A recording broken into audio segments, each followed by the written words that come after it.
in doing all of this and writing all these stories, the more stories I write, the more I find that it really isn't hard to make sense out of the bizarre points in the plot line. And that convinces me that it isn't just a matter of luck. It's that these stories have profound truths in them.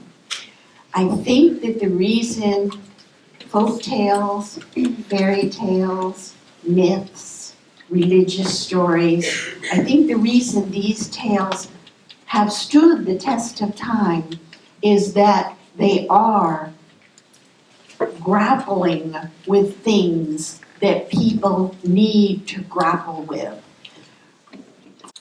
Fairy tales in general are about evil. Sometimes they're about the evil outside us, those giants or monsters or whatever that are coming after us. And sometimes they're about the evil inside us. We turn into witches. We turn into bad people.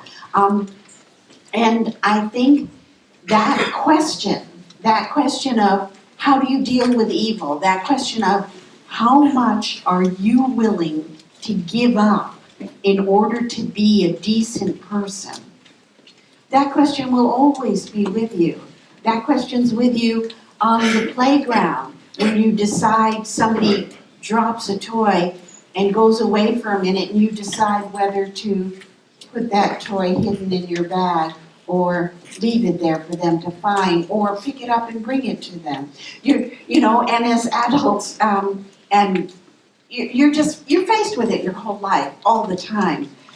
And it's wonderful to read about other people being faced with it, especially if you've had some trouble dealing with evil.